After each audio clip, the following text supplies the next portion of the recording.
The NBA Gambling Podcast on the Sports Gambling Podcast Network is brought to you by Underdog Fantasy. Sign up with the code SGPN, get 50% deposit bonus up to $1,000. Also, put Edge Boost. A reminder that you can earn up to $70 per month on your sports gambling transactions. Go to edgeboost.bet, promo code SGPN. We're also brought to you by Rhythm, the leading in data-driven picks and props. Try it for free for a week. Link to sports.com, RETHMM. And welcome, everybody, to the NBA Gambling Podcast here on the Sports Gambling Podcast Network. It is currently Friday, February 21st, roughly 11 a.m. Eastern Time. I'm Rose for this episode, Reichel, joined by Lonte Smith, and together we're going to break down the, I believe, 9-game slate for the Friday card. Saw a lot of teams return to action yesterday, had a couple decent games. To be honest, I'm sure a lot of people were watching hockey yesterday with the Team USA, Team Canada overtime game. But Lonte, how's it going with you? Were you watching the basketball yesterday, or were you watching the hockey? A little bit of both. I had, a couple of screens going, but it was some decent NBA action. I mean, the only game that was really like out of reach fast was the Boston Philly game, which obviously I had. Yeah, the Nets game was good for a half, and then it fell apart. The Orlando game was good, but I'd say the Nets game was probably in there. The Pacers game was kind of weird. They were down a lot, then they were up by like 20 immediately. So there were a couple games that were... Memphis cut it to 4 late, and then it kind of got away from them in that fourth quarter. I think they even cut it to like 9 late in that fourth quarter. But yeah, man, it was a decent NBA schedule. But yeah, of course, the Canadians got us in the hockey game. So yes, but I did have the 2-2 overtime play at 10-1, so I feel pretty good about how that went. But can't complain. So Team USA did lose, but basketball's now, I'd say, back as the main, I'd say, focal point for us on the show. No offense to the NBA returning about 2 days ago. But either way, point is the hockey Four Nations tournament was fun. Now we are back to regular season hockey. We'll see how many people stick with hockey and how many people go back to basketball after that. But either way, point is definitely not the best day for me, as I ended up losing my lock and my dog. Thought the Knicks would look a lot better against the Bulls, with the Bulls basically tanking, and that game turned into a war. They won. Vucevic got blocked by Bridges to end regulation, which is embarrassing in its own right. Then he airballed the shot at the end of overtime. Yeah, Vucevic, not sure he has a clutch bone in his entire body. A nice win there for the Knicks in comeback fashion. Josh Hart didn't play, so that definitely did play a factor. Besides that, the Sixers, I'm going to ask you about the Sixers just in general, because I know that they are finally healthy again. They look worse with everybody playing. So I just want to ask, because technically they can still fight for a play-in spot because the Eastern Conference at the bottom is really bad. What do you think the next step is? Is there a market for Paul George? Is there any market for anybody? Not with that contract. That's what I'm saying. Like, are they just screwed? Because I think that they're just screwed. Yeah, I would say so. I mean, that's a weird team. I mean, Paul George actually came out. He was playing well in that first quarter, and he kind of just disappeared. Yeah. In stretches in that second half, and I mean, they can't guard anybody. Embiid's like every time he falls, just kind of praying that he gets back up. Like, so it's not been good. He didn't play well. I don't think Maxey played well either. I think Paul George and Maxey played well early, but nobody played well late. I would be interested to see if they move on from Nurse, to be honest. I mean, I think Nurse is a little overrated. Well, he's going to be scapegoated because Morey, I think, is overrated too, and he's going to try to keep his job. So I expect Morey to get Nurse fired at some point. Yeah. So again, like you said, they got a chance to get in the play-in, and once you get in the play-in, we know obviously it's always the same. Playoff basketball is different. They can find a rhythm, but again, it's not a team that I'm willing to buy in on right now. And I'm really I got a ton of questions for their future. I don't know about like what they're going to do with Embiid. I mean, obviously they want to commit to Embiid. They committed all that money to Paul George. Maxey's the only guy who I think is like the untouchable piece. I think I would probably move on from the rest of those guys. Yeah, I think if you're looking at the overall roster, of course, you have Maxey as the most untouchable out of those three. Then again, you could argue that all of them are untouchable, because why the hell would you want to trade for Embiid or Paul George at this point? So I don't know if any of them can actually get moved. You have McCain, who got injured. I think he's basically untouchable too. So we'll see what happens in the future. But yeah, they got problems. And Morey kind of ran that whole franchise into the ground. I do want to ask you, though, which team is more depressing to follow, the Sixers or the Suns? That's a good question. Damn, the Suns let me down yesterday. I'm not saying that like I think they're good, But I figured, with Wemby being out for the rest of the season, which sucks, by the way, bad beat if you had Defensive Player of the Year on Wemby. But the point is, that's a the tough Suns, call, man. That's yeah, a tough call. The Suns, you figure, like, okay, they'll get up for a game, they'll show some pride post All-Star break, trying to make a run. They might miss the play-in entirely. And I feel like people have now realized that that's actually a realistic possibility here. Yeah. The Suns are bad. And I think the Sixers are probably more embarrassing because they just extended all these guys. Or they paid all these guys, and the Suns can actually get rid of Durant during the offseason and Booker in theory. Yeah. But I'm going to ask you, which do you think is more depressing or funnier, depending on your outlook? I would say Suns, just because of how they started. They started off really good. I think they just like Durant got hurt and the season fell apart. Yeah, that too. And then the roster construction is just not good. Bud doesn't have the typical Bud team that he can play with offensively and defensively. I mean, you got the Beal contract. Booker doesn't want to leave. You probably would get the most for Booker, and he doesn't want to leave. Can't trade Beal. So KD is your only save to grace. And I mean, he's an Asian superstar. I mean, I don't know how much you give up for him. But again, especially if they know that you're trying to move on from him. So tricky. I would go with the Suns, man, just because of the amount of money and expectations that they had. I mean, Philly was expected to be okay, but I think Phoenix was expected to contend for a title. They were that good. So yeah, well, on paper. I think I would actually go Philly because the Suns are, once again, they're not a great team. We know this, but Philly's fallen off the cliff. I feel like just the amount of regression that we've seen. The Suns got swept last year in the playoffs to Minnesota, so we already knew that they were, I'd say, possessing some underwhelming tendencies. I'll put it that way. Philly, you saw them lose to the Knicks in a very close series. They potentially could have won that series. And then you figure, okay, during the offseason, they signed Embiid to a bunch of money. They end up getting Paul George. You figure, okay, the Eastern Conference, they should be able to get into a playoff spot. Maybe they can do something. They're horrible. The Suns, the point in their defense, you could argue that the Western Conference at the bottom end is still decent. So, there's going to be a little bit of a war to actually make a playoff spot. It's tough because both teams are really bad. But if you're asking which team I think is a bigger laughingstock right now, I think I'd go Philly because they just extended two guys that nobody wants. Yeah, I can't disagree. I mean, I think it's more like a 1A, 1AA type of thing. I don't think it's I think they're really, really similar. I think that the Suns are in a better spot future-wise, you could argue, than the Sixers, but that's only because of the recent contract extensions. The Nets have the Suns picks, so I'm thrilled as a Nets fan, but both teams are in really bad spots. Ishbia ran that team into the ground. Yeah. You could argue that, 76ers leadership and Morey ran that team into the ground too. They are in shambles. So yeah, I mean, Philly has some younger pieces that Suns don't have any young pieces. Yeah, I mean, McCain was very good. Maxey's still very good. Right. So they got something to build on, but the Suns got nothing after. I mean, they're in hell. They definitely are. Both teams are in hell, for being honest here. But I do want to ask you, anything else jump out to you yesterday? Not really. LeBron's 40 was pretty good. Well, I want to ask you about that. If somebody drops 40 points but has 11 turnovers, is that a good game? Well, I mean, it depends if you're a LeBron fan or not. I'm just wondering. 11 turnovers by a player, that's more than I can remember seeing for a while. Yeah, but I mean, shout out to him doing that at that age, of course. I think that was it, man. Yeah, and it was some pretty decent game. The Clipper game was really good. The Clipper Bucks game, that was really good. Dame showed up late. Kuzma, Milwaukee's interesting, man. I know we'll talk about them in a little bit, but yeah, I kind of like Milwaukee. Yeah, I think Milwaukee, we saw Kuzma hit that half-court shot. Kind of disappeared after that. But, yeah, the Clippers were losing early, came back, and then eventually kind of fell apart down the stretch. Yeah, so no foul either. Yep. Yeah, so good win for the Bucks. But either way, that's kind of going to wrap it up for the card yesterday. A lot of entertaining games. There were a couple that were not so entertaining, but still, a point is, though, Team USA lost, so we are all depressed. Anyway, moving on to the actual games on Friday. For that, though, I want to remember once again that we do have a great promo with SGPN because it is officially Merch Madness season. If you want to try to get some merch with a discount on the SGPN website. Try out the code MADNESS for 20% off in the SGPN store.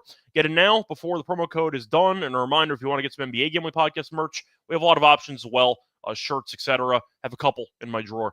If you want to try out the tennis stuff, I also have a tennis show, so we do have merchandise there. I think almost every show on the network has merchandise, and you can get a discount on all of it by using the code MADNESS at checkout. So don't forget to do that before the promo officially ends. Anyway, starting off with the first game on the card for Friday, you have the Knicks taking on the Cavs. Starting off on a high note here, might be game of the night. Cavs are laying 8.5. The over-under is 241.5. For the Knicks, Josh Hart did not play yesterday. He's questionable. OG didn't play either. He's questionable too. Besides that, it's Thibodeau. He's probably going to play everyone in this game, besides those two guys who might be sitting. For Cleveland, nobody on the injury report. Fully healthy. We saw them look bad against the Nets for a half, then blew the game open like I thought they would, and the game flew under because the Nets couldn't score. I'll ask you, 8.5 for the Cavs and a pretty high total of 241.5. The Knicks have been really bad against top-tier opposition this season, which is why people think that they are pretenderish. I'll put it that way. And we've seen them, I'd say, underachieve against good teams this season. I'll ask you, though, for this game, is 8.5 too many? I really don't know, to be honest. I mean, 7.5, it opened, so they were taking some money. I mean, if you look at what the Knicks did last night, 4 starters played 40-plus minutes, and then Brunson played 38. They allowed 40%. Only 4? I thought all 5 would have played 40 minutes. No, I think Brunson played 38. You can double-check me on that, but I had 38 in my notes. Thibodeau's getting soft. He only played one guy 38 minutes. Yeah, so the depth-wise, I think that could be a concern. So I would, if I had to, I would lay it with Cleveland. That two-big lineup is going to be key for them. They'll be able to give Towns a lot of trouble. So I would look at his PRA under or his points under. I think somebody in the chat also hit that as well. I mean, if you look at what he did the first time, 13-10 in the first meeting, he actually fouled out. So now they have the two-big lineup that allows them to, like Mobley, to kind of roam the paint, and now Hunter can guard on the perimeter. So I think their size will give the Knicks trouble. I'm worried about them running out of gas like late, and then the Cavs kind of pulling away. So I would go with the Cavs here. They got to clean up they cleaned up the 3-point defense because that was a big issue early on. They're now up to 20th, which I think they were like 25th earlier in the season. So they got to run the Knicks off the 3-point line. I think the size can bother Brunson a little bit. Obviously, the depth is the big cause for why I like Cleveland. So, yeah, I would go with Cleveland here if I had to, but I'll probably not be playing it. I mean, 7. I would rather it be 7.5 to 8.5. Yeah, I feel like for this game, I'm going to have to actually wait it out because if I'm going to be taking the Knicks against an elite team, I need Hart and probably, well, mostly Hart, but Anunoby too. Like, I want to see how healthy this team's going to be. If Hart misses this game, there's no chance I take the Knicks. If Hart plays, I can consider it. If Hart and OG play, then I probably will take the Knicks plus 8.5. So I'm going to have to wait it out. I think that those are two of the more important guys on the entire team. The effect they have on defense and their ability to, once again, just provide a lot of versatility, I think is very important. And I think you're looking at them being out, and the Knicks were able to beat the Bulls. But Giddey had like 25 and 16 yesterday. He had a crazy game. And they were able to win against basically a tanking team down the stretch in overtime. But I feel like I need Hart and OG to probably play for me to feel good about taking the Knicks here. Like, for sure for this game. Yeah, so for me on this one, I'm assuming they're probably not going to play. So I guess I'll go Cleveland, but I'm going to have to wait it out. I think I will go with the under, though, in this game.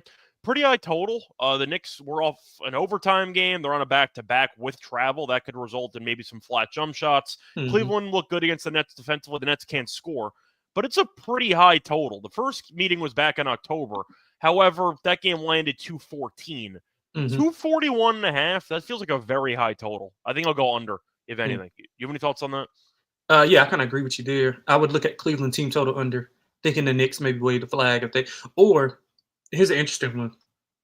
I don't know if you play these, but they have the market in certain sportsbooks where you could play 100 points in the first 3 quarters. I would play Cleveland to do that because I think they can get off to a pretty hot start, like somebody just said in the chat. I think they'll get off to a hot start. Maybe the Knicks fight back a little bit, but they'll probably let go of the rope just because so much depth. I mean, they got Dean Wade coming back, so he's a sniper from 3. So they're going to rotate a lot of guys, man. And they didn't shoot the ball well last night. They shot what did they shoot?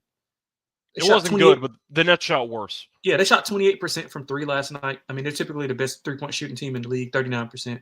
The Knicks three-point defense, I mean, it's okay, but I just think their size and depth will wear the Knicks down. So yeah, I would look at the team total over, full game under. Yeah, I can get behind that as well. But once again, I'm going to wait for the injury report to finalize a bit more. Moving on to, speaking of teams to score 100 points in 3 quarters, you have the Grizzlies taking on the Magic. Grizzlies are laying 3.5 on the road. The over-under's 225.5. Good win by Orlando yesterday. Looked ugly early. They came back. They were able to beat the Hawks. As for Memphis, they had a really weird game against the Pacers. They were up by a lot, then completely imploded. Gave up 50 I forgot if it was the second or third quarter, but they ended up falling apart for the second quarter, and then after that, it was kind of GG at that point. For the Grizzlies, though, they are favored. I understand it, but I'll ask you, Orlando, we know, is better at home than on the road. Off a good win. Suggs is still doubtful for this game. Memphis, though, fully healthy for now. Is Ja going to play a back-to-back? I have no damn idea. But I'll ask you, do you want to lay the 3.5 or take the 3.5? Man, as bad as he played, he better play. He was horrible last night. Yeah, he was. So I think he had 2 points through like the first quarter and a half. He was horrible. Bad. He got going a little bit in the second half, but yeah, man, I love the Grizzlies team, but their inability to kind of win against the above average teams it's kind of scaring me a little bit. But I think it's a good spot for them. They travel. Obviously, Orlando's got the shorter travel just from Atlanta to Orlando, quick flight. But Memphis should be ready to go here. They can dictate the pace. It's obviously 2 different teams. Orlando wants to slow it down. Memphis, I haven't seen a ton of teams speed them up. I mean, I haven't seen a ton of teams stop them from getting out and running and doing what they want to do. The issue that they have is defensively, man, they overhelp a lot, which allows a lot of wide open threes. If you look at the Indiana game, you saw, Halliburton, hit a couple threes. You saw, what's my guy, Miles Turner hit some threes. Like on the drive and kick is where they really like struggle. But Orlando, one of the worst shooting teams in the league, so they don't have to worry about that.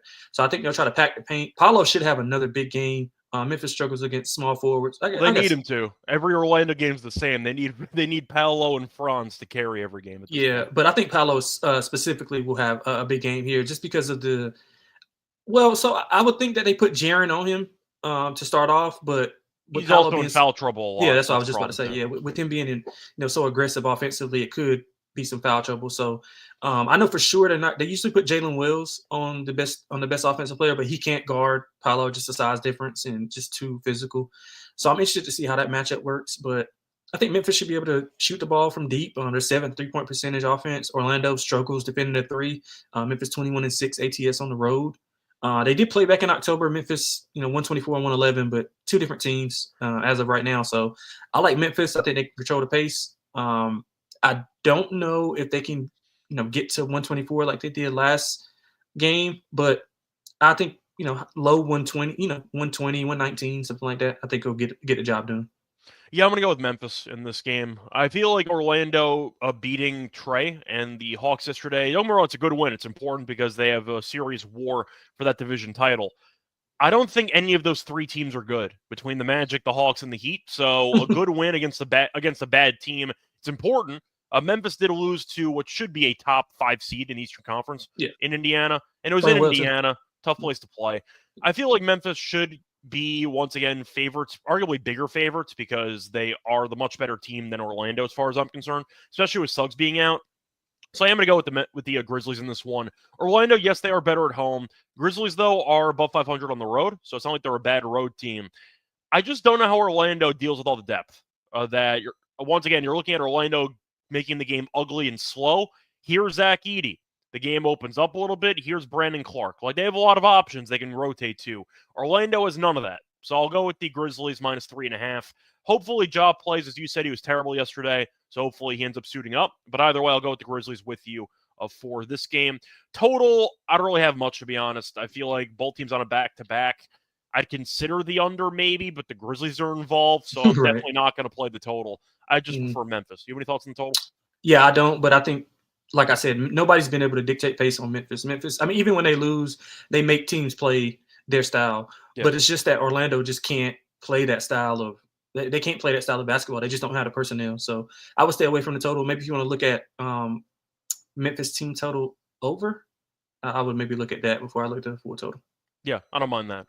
Before we get into the other games on the card for Friday, want to remind me once again that we are brought to you by Edge Boost, because Edge Boost has partnered up with SGPN. And a reminder that they are the premier Visa debit card for bettors. The Edge Boost card allows you the ability to avoid the hassle of having your card denied at the sportsbook, DFS site, sweepstakes site, racetrack, or casino. You'd also earn $750 per month in cashback rewards by using the Edge Boost card. And a reminder that your money's safe, as the card is FDIC insured. Plus, the best part, no credit checks, it's completely free. Sign up today, use the promo code SGPN to get better cashback rewards in instant tier 2 status. Edge Boost by promo code SGPN. Edge Boost by promo code SGPN.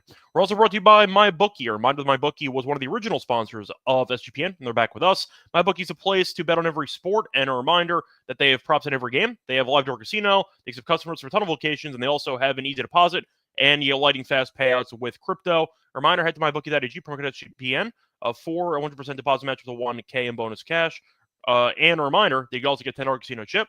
MyBookie.ag, promo code SGPN. For 100% deposit match with a $1K and a $10 casino chip.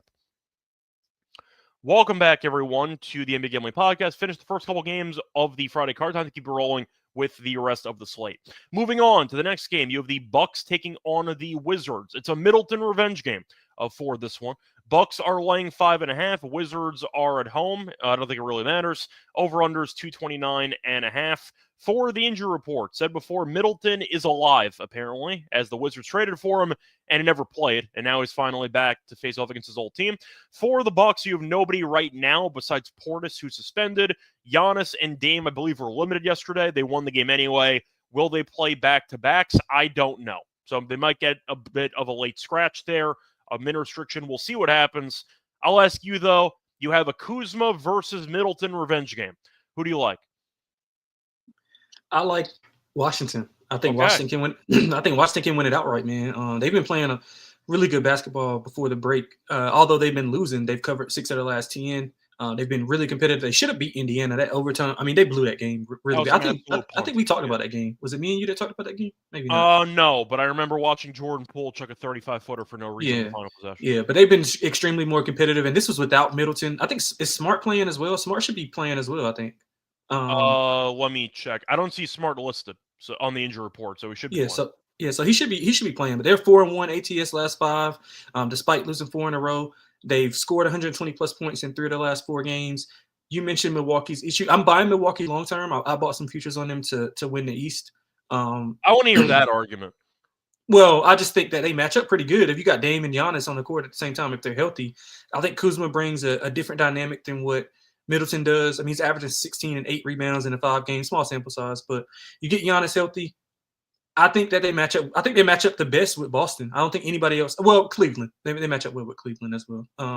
But I think those 3 are the top of the East as far as if I had the power rank, I would go Boston, Cleveland, Milwaukee, and I'll put the Knicks last. So, and they'll be what seed are they right now? Like, are they like 6? Wait, hang on a second. You'd put Milwaukee ahead of New York? Yep, I would. Really? Okay, that kind of surprises me. Yeah, I would. Yeah, I mean because they got the depth as far as Portis will be back, so they're going to be playing 7, 8 guys. Lopez has been playing a lot better. Dame is going to be Dame. Giannis is going to be Giannis if they're on the court. Kuz is being a wild card, but yeah, I mean, I like Milwaukee. I like Milwaukee. It was a little caveat there that you added in the fine print if they're on the court, which I feel. Yeah. We can say that, but with anybody though. I know you can. I'm just saying there is a bit of an injury history with Giannis in the playoffs. Yeah, for sure. Yeah, and he's nursing one right now. So yeah, I'm buying Milwaukee long term. In this specific game, I like Washington to win it outright. So I'll take the plus. What is it, 7.5? Yeah, I'll take the points here as well. Okay, so I think we're on a similar page, but I'm not fully willing to go there. The Bucks are 2-0. They won both games against Washington by 10+, but they were back in 2024, one in November, one in December. So not really a fair comparison there. For this one, I am going to go Bucks 1-10. I think we're close to the same idea. I think that Milwaukee is going to win the game because I don't trust the Wizards to win any games. But I do think that you're looking at what should be a closer game than people think. Milwaukee might sit Giannis or Dame or both. I don't really know what the plan is for this game because they were both limited yesterday. Yeah, Giannis played 23 minutes. So for the spot, I'll put it this way. It is a very, very, I'd say, alarming sign that the Bucks are only 5.5 against a really bad Wizards team. So based on that, you might be onto something. And I think that because of the spread and how short it is, it looks like it's potential trap line to me. So I'm going to go with the Bucks to win the game because I don't trust the Wizards to close. But I am going to go with the Bucks to win close. So I am going to go Bucks 1-10. That way, if Milwaukee does cover and they win by about 8 or so, you still win. You get plus money out of it. If they win a nail biter, you win 2. I'm not going to pick Washington to basically win any games, but I don't mind them to keep games competitive, like you said before. Been good ATS recently, good enough for me. I'll go with the Bucks to once again win by 1-10. I think that's a pretty solid, I'll say, compromise between the two of us, where I don't want to bet Washington to win the game, but I'll pick Milwaukee to not look impressive and to find a way to win. So that's where I'm at.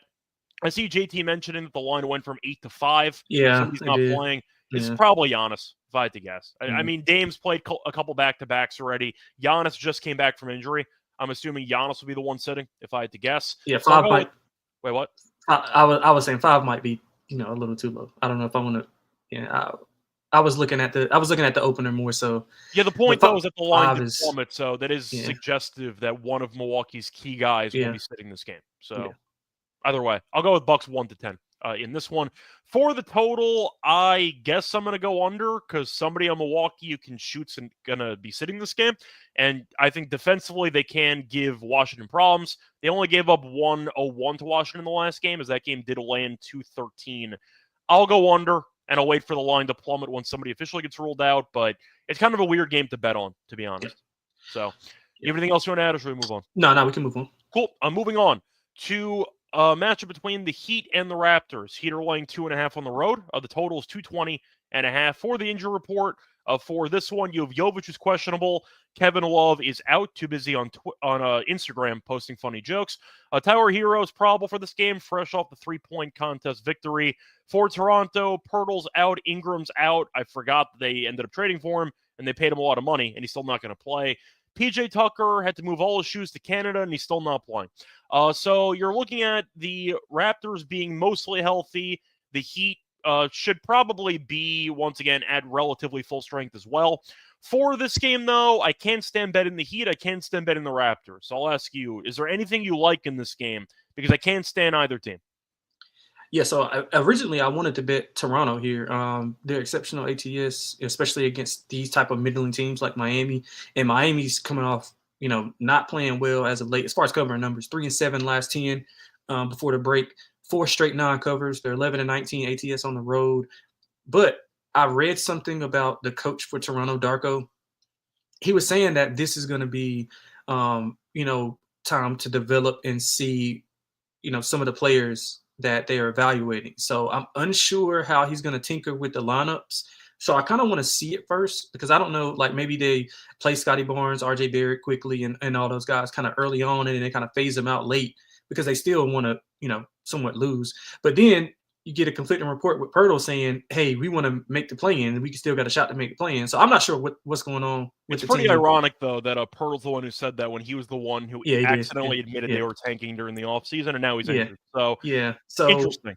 But so it's a little bit too conflicting for me. I would look at the under. Offensively, both teams unimpressive, and the pace should probably not be as high. I mean, Miami's 28th in pace. Toronto's 11th, but I think Miami can kind of slow them down in transition because if you slow them down in transition and force them to play in the half court, I think that's where you want to be. Both defenses are better than offense. Toronto's 26th in offensive rating, 24th in defensive rating. Miami's 19th in offensive rating, I think 16th in defensive rating. So I think defenses show up here. I would go under if I had to play on the side. I would play Toronto, but it kind of scares me. I kind of want to see that. Those conflicting reports kind of got me up in the air because I wanted to play Toronto here. But again, I don't want to see G League players playing at the end of the game. This really might be another 1-10 game if you want to go for Miami to win, but close. That could be an option too. Yeah, Toronto is in a weird spot because I think that they were going to consider tanking, and then they saw the Sixers were still fighting for a playing spot, and they're like, "This team's the team we're fighting with."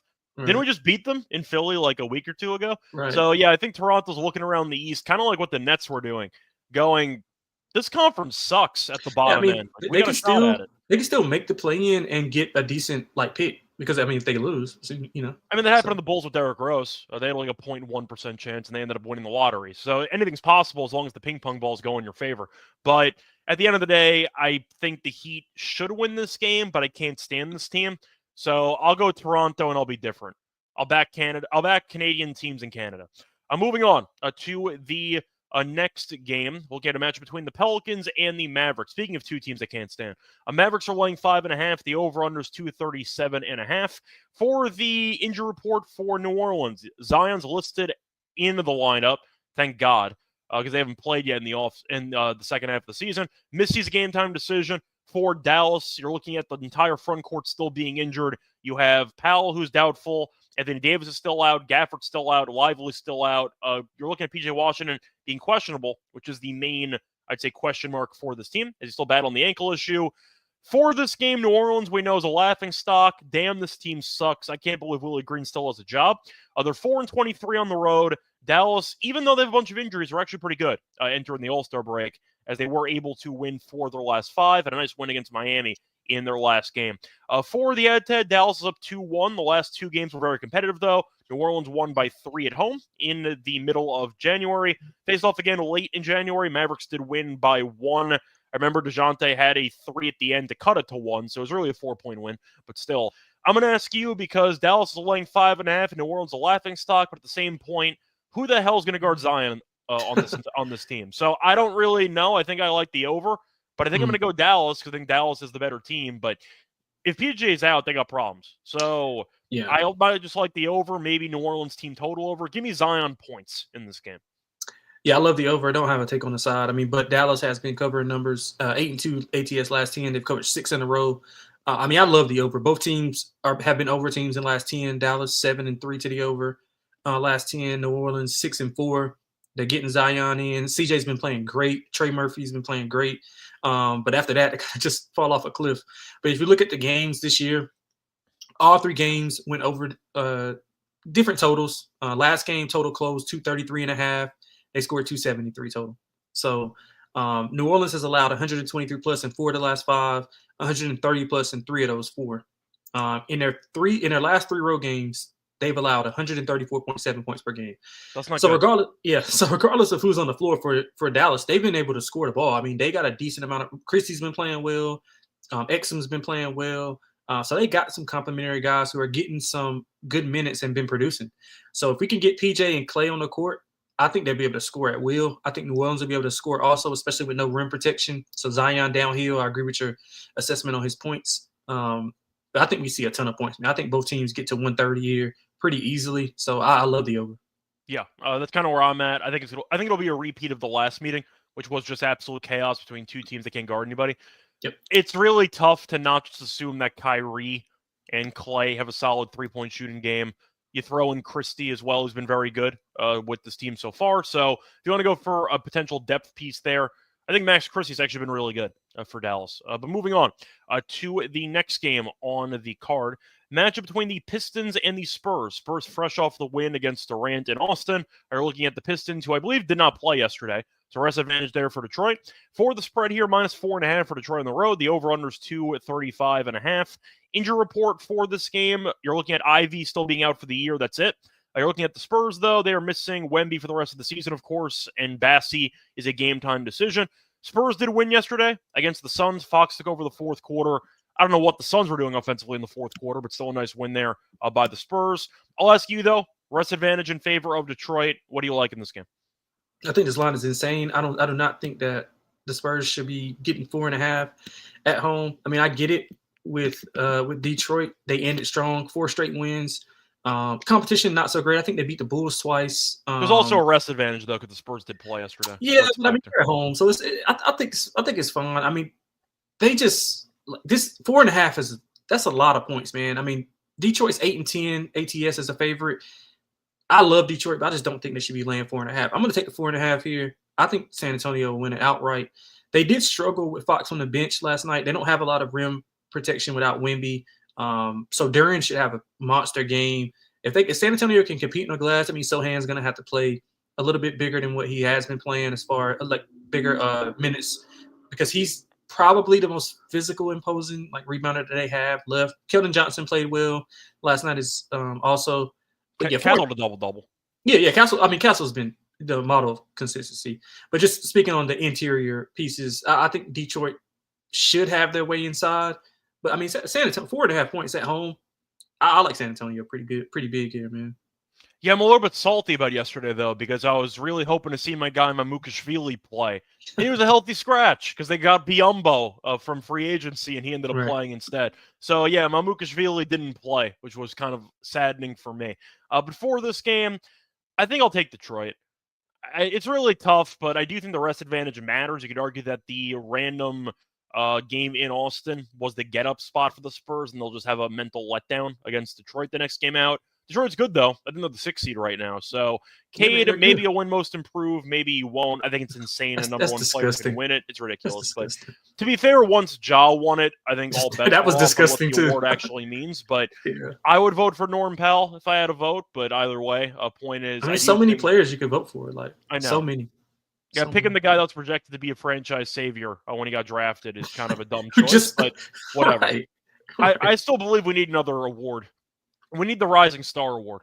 You take a guy that had a big leap who was actually projected to be good going in. I think that's the difference. You basically make 2 awards. One is the rise to superstardom. The other is the actual intention of the most improved. Yeah. A fine role player turned into a solid overall player. So I would add another rule or another award if I had to go about fixing that. But Cade might win the award. He might not. Who knows? A point is, though, I think it's a good spot for the Pistons. It is a Mitchell revenge game. We'll see what happens there. Adam making jokes about LeBron most improved. Yeah, maybe. For the game, though, I'll go with Detroit. I don't have a strong opinion on it. A lot of matchups that I don't really feel great about, but could be a potential good live betting opportunity for this game. So if the line ends up ballooning to maybe like 8.5 or 9.5, you might want to consider taking the Spurs. But I like the rest advantage. Then again, a lot of teams looked flat yesterday in the first game back off the All-Star break. So we'll see what happens, but give me Cade to lead Detroit to a good win. Moving on to the next game, you have the Timberwolves against the Rockets, which should be a fun battle between Ant and Brooks, if Ant actually plays, because he sat the All-Star game, and he's questionable. Mike Conley's questionable. Gobert's questionable as well. DiVincenzo's still out. Randall's still out. For the Rockets, though, no Van Vliet and Cody Zeller, who I did not realize was still in the league, is not playing for this one. For the actual spread, Rockets are laying 3.5. The over-under's at 217.5. Last time we saw them play, Ant was dominant in that game, and they were able to beat the Rockets by 13. Then again, Ant might not play, so I don't know what the hell to do with this game.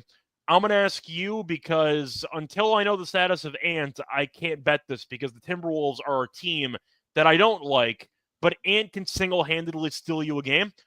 I don't know if I can back this matchup until I know if I am expecting Ant to play or not. So you have any thoughts? Yeah, I like Houston. They didn't close well. 2-8 ATS last 10, 6 straight non-covers, and they blew the game against the last game. Ant was awesome in that fourth quarter. I mean, he was unbelievable. Yeah. They're 2-1 ATS, straight up in ATS. Minnesota is. 2 of those 3 games were in Minnesota. It was a 1-point win in Houston for Minnesota. The 2-6 game, like I said, Houston was in control of it into the fourth quarter. I mean, if Ant doesn't play, this number should not be 3.5. So I'll lay to 3.5. I guess this is kind of a middling number, but Houston's 10th in 3-point percentage defense. Minnesota, they make their hay shooting threes, so I think they'll be able to cut that off. The interior, Houston's 2nd in 2-point percentage defense. Minnesota 22nd on offense. So I think the defense will be ratcheted up a little bit. They're going to pack. Minnesota's likely going to pack the paint and force Houston to shoot the ball. So that'll be interesting to see. I think an under is a great play as well. So give me Houston and under. I think Houston's going to come out and have a good second half. Ime's had some practice time to implement some stuff with those lineups. I know Van Vliet's been out, but that's kind of been Amin's been playing well with Fred Van Vliet, but I'll put it this way. I think the Van Vliet injury is very good long-term for player development, but Van Vliet's actually kind of important to that team. I agree. It also might be why I don't take this team seriously, because I'm not a Van Vliet guy at all, but they definitely have looked more out of sorts offensively without the leadership of Van Vliet. Right. And I completely agree with that. So, yeah, I'm going with Houston here. I'll lay the number. And, I don't know if he's going to play. I guess this number is kind of in between. Nobody does. Yeah, so I'll take the 3. I'll lay the 3.5, and I'll go under the number because I think Houston will be able to slow the game down. And with or without Ant, I mean, how much will he play? He's going to give a physical defender, obviously, in Brooks. Is Jabari Smith back? Do you know? Or is he like?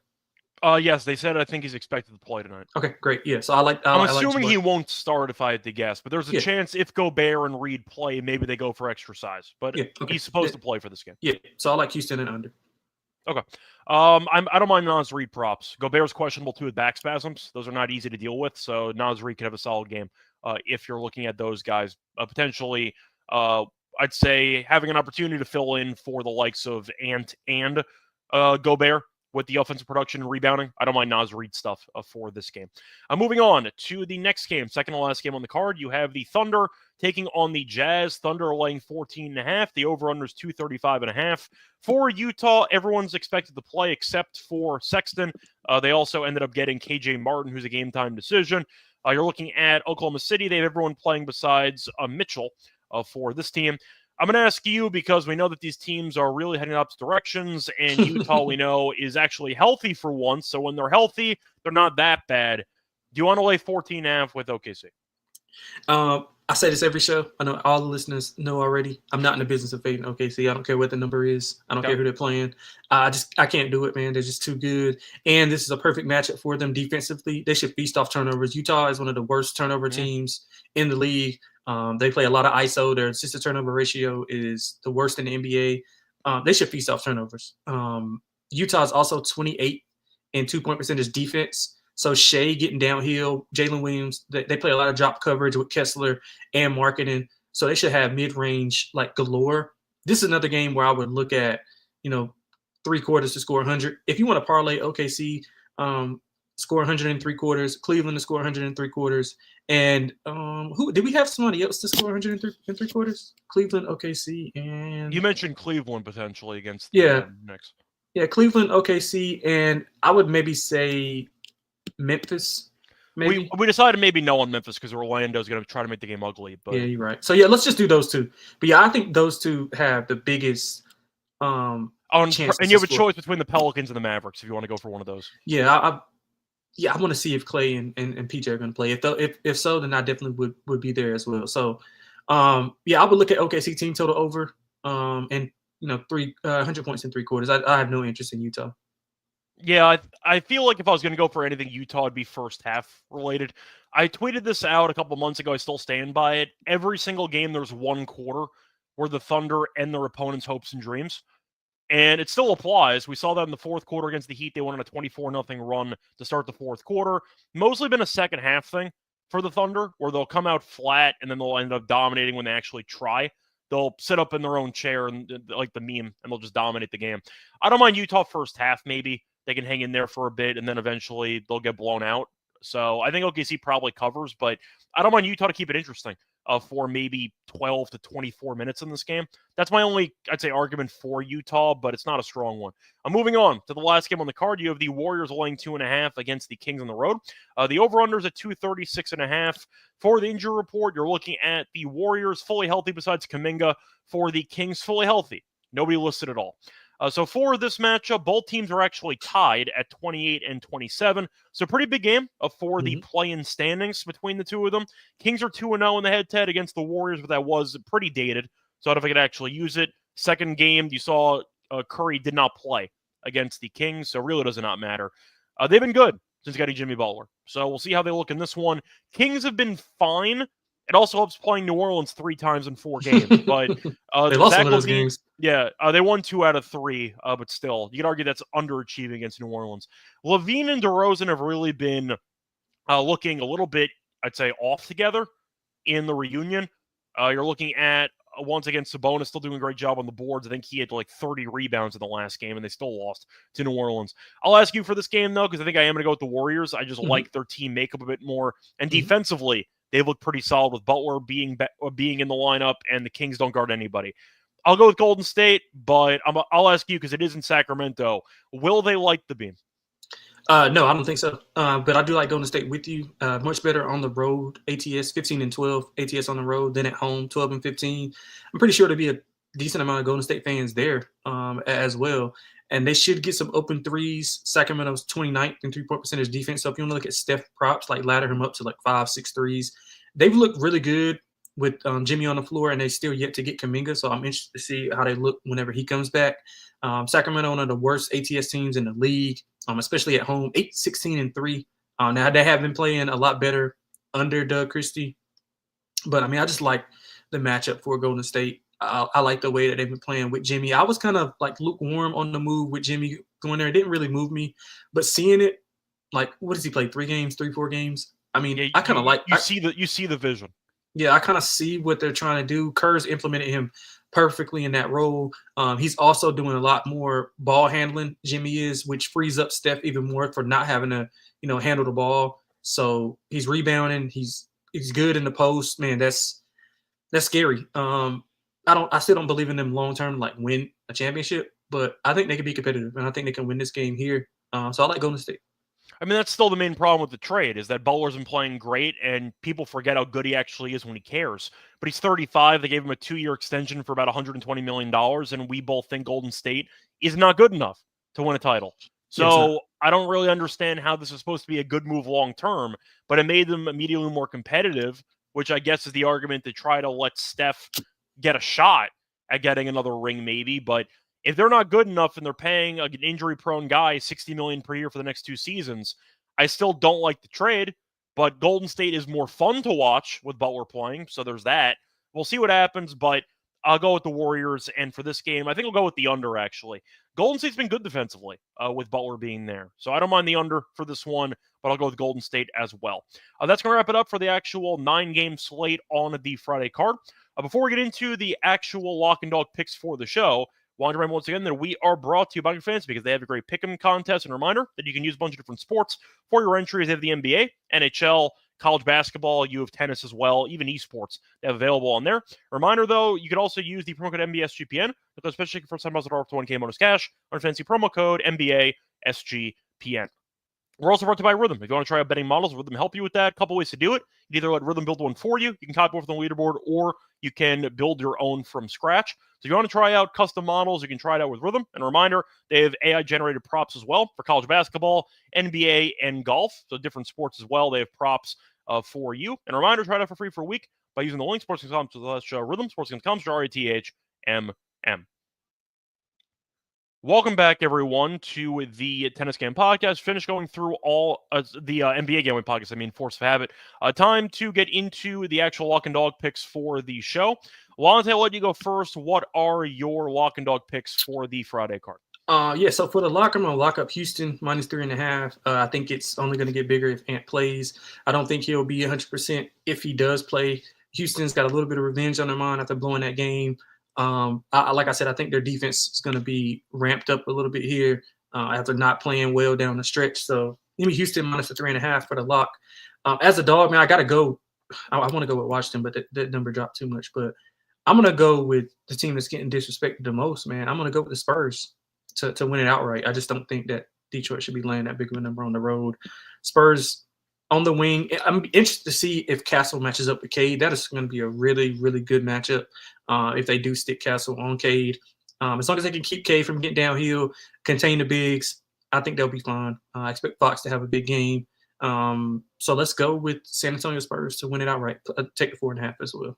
Okay. So for my lock, I think I am going to go with the player prop instead. I'm going to go with Zion. I'll go with the over 23.5 points, only -120 on DraftKings, which I think is a great deal. He's had at least 28 points in 7 of the last 9 games. Last game against Dallas, he had 29. Game before that, he had 30. So this season, he has owned this team. Said before, the entire front court's dead for Dallas still. No AD, no Gafford, no rim protection. I think Zion gets downhill frequently in this matchup. Give me Zion over 23.5 points as my lock for this one. For my dog, I might actually go for the win margin, a 1-10. I just got to figure out which game I want to go with for this one. You know what? Maybe I'll trust my instincts on this one. We both think that Washington can actually keep this game close, but I'm not going to pick them to win the game. So I'll go with Milwaukee to win this game 1-10. I think it'll be close, but I think that Milwaukee eventually outlasts this team in the fourth quarter. Milwaukee 1-10 is +205. Once again, I think Milwaukee keeps this game, I'd say, uneasy for its fans, but eventually does enough to win this game. So give me Milwaukee to win by maybe 7. But 1 to 10 at plus 205. Like the odds, I'll take that as my dog. Anyway, for the underdog entry, I know that I definitely like Zion points at 23.5. Anything else you like for the player options for the card I on like Friday? Towns lower points. Okay. You want to give just because of the defense for I like the interior defense for with Mobley and Allen. I mean, it's been proven he scored 13 points, fouled out of the game, so he was struggling defensively as well. So we all know that Cat is prone to fouling. So now he has no option but to guard at least one of those guys. I mean, and Allen roaming a dunker spot, they don't have a ton of depth as far as big men. So I think Cat struggles here tonight to get it going scoring. So I like Cat lower. Sure. So that is available at 24.5 if you want to take that. Oh, yeah, so sure. we'll throw that in too. Yep. And then for the last one, I'm trying to think of what we want to go with. Trying to figure out what do we like. Well, I know you mentioned that the Kings' 3-point defense could be a problem. Yeah, I was going to say, do you want to go for Steph? Yep, absolutely. Yep. Okay, so his points are at 26.5. If you want to go for his threes instead, his threes are at 4.5. Or we could do neither and take something else. Let's go with his threes. I like the threes. We could do Shea first quarter points if you want to do that instead. Oh, yeah. I like Shea points, period. His points are, once again, pretty high at 32.5. Yeah. First quarter's at 11.5, which is pretty rough, but like I understand it. I just don't know if I could actually take that, you know? Let me just see. What is Duren PR? Let me check. So Duren points and rebounds are at 25.5. I like that. I think he had like 15 boards against the Spurs. Yeah, in the only meeting from last season that he played in, he had 21 and 12. So he went over. I don't mind that. It's up to you, though. It's up to you. We'll go with Duren, 25.5 PR. So once again, the three choices, we are going to go with Zion higher on his points at 24.5. We're going to go with Cat lower. His points also at 24.5. And we'll go with Jalen Duren, at 25.5 higher on the PR. So 25.5 there. That's going to wrap it up, though, for this episode. Back once again on Monday. Till next time, find me on Twitter, at Reichel Radio. Find him on Twitter at XXLonteXX. Lonte, anything else you want to add? No, man, I'm good. Just best of luck to everybody today. Hopefully we get some winners. Yep, definitely hoping that we, once again, make some money on Friday night. Till next time, good luck to all of you and all of your bets. Bye, everyone.